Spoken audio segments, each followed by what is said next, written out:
সেই 9:30টার দিকে বেড়েছে, এখন দেখো কতক্ষণ হয়ে গেল। আমি কতবার ওকে ফোন করতেছি, ফোনটাও রিসিভ করতেছে না। আমি বারবার ওকে ফোন করতেছি, ফোনটা যে রিসিভ করবে, মানে একবার যে আমাকে ফোনটা ধরবে সেটাই ধরতেছে না। আমার খালি ওই পোস্টটা যেটা ও করছে সেটা দেখে বারবার খারাপ লাগতেছে। মানুষটা সেই সকালবেলা বেরোইছে, এখনো করিতে প্রায় 4টা 4:30 বাজে। ফোনটা যদি রিসিভ করে তাহলে তো অতটা টেনশন হয় না যে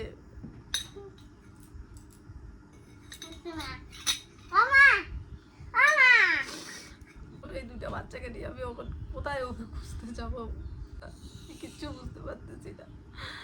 অনেক বন্ধু বান্ধব, তো সবার সাথে তো আর আমার কথা হয় না, বা সবার নাম্বার আমার কাছে নেই। যে 2-3 জনের নাম্বার আছে, সবাইকে ফোন করলাম, যাদের সাথে সবসময় ঘোরাফেরা করে সবাইকে ফোন করলাম, বললাম যে তোমরা যদি জানো ও কোথায় আছে বা কার সাথে আছে একবার ওকে ফোন করতে বলো। তো ওরা বলতেছে কিছু হয়েছে নাকি বাড়িতে। তো বললাম যে না, কিছু হয় নাই। ও আবার ফোনটা রিসিভ করতেছে, সেই সকালে বেরোয়েছে, তো বলে ঠিক আছে আমরা দেখতেছি, ওদের সাথে নাই। সেই দুপুর থেকে বসে আছি, আর এখন সেই বিকেল সন্ধ্যা হয়ে যেতেছে, এখনো ফোন রিসিভ করতেছে না। চিন্তা হইতেছে না, 2টা বাচ্চাকে দিয়ে ওকে কোথাভাবে খুঁজতে চাইতে পারো।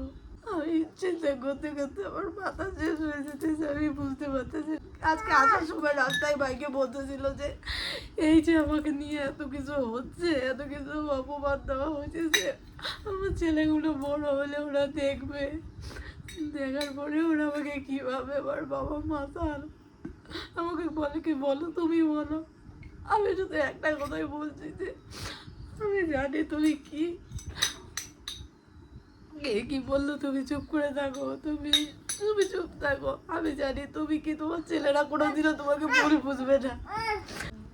ও দশমীতে আর হোলিতে খায়, কিন্তু সেটাকে আমার মনে হয় না যে মাতারের পরিচয় দেওয়া হয় বা মাতাল বলা হয়। আর এই যে মাথরের ব্যাপার বন্ধুরা, আমি বিয়ের পর কোনোদিনও দেখি নেই, কোনোদিনও না।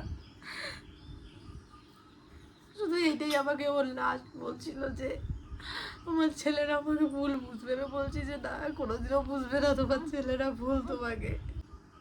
এটা ঠিক, ওর বাবা মার সাথে হয়তো বাবু কম কথা বলে, অনেক মান অভিমান হয়তো বা আছে, কিন্তু কোনোদিনও মদ খেয়ে এসে এরকম বাতলামি করতে বা মারধর করতে আমি কোনোদিনও দেখিনি।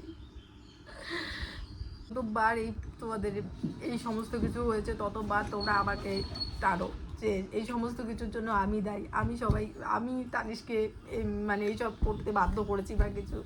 কিন্তু আমি বাচ্চাদের মাথায় হাত রেখে বলতে পারবো, আমি কোনোদিনও ওকে বলিনি যে তুমি এই সমস্ত কিছু করো, বা আমি সব সময় ওকে বলেছি তুমি বাদ দাও, তুমি এই সমস্ত কিছুর মধ্যে যেও না, সবাই বলেছি সব সময়।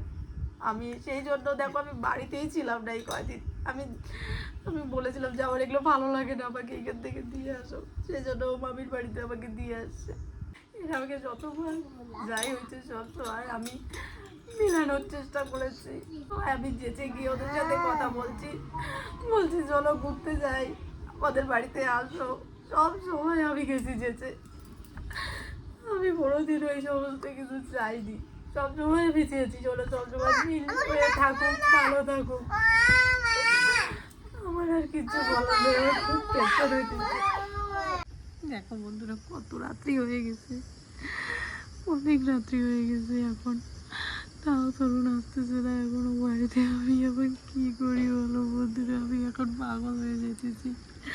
এত রাত্রি হয়ে গেছে, মানুষটা এতক্ষণ তো ফোন রিসিভ বলতেছিল না, কিন্তু ফোনটা ঢুকতেছিল, এখন ফোনও ঢুকে না, ফোনটা সুইচ অফ বলে। আমি আর চিন্তা করতে করতে আর পারতেছি না, ফোনটাও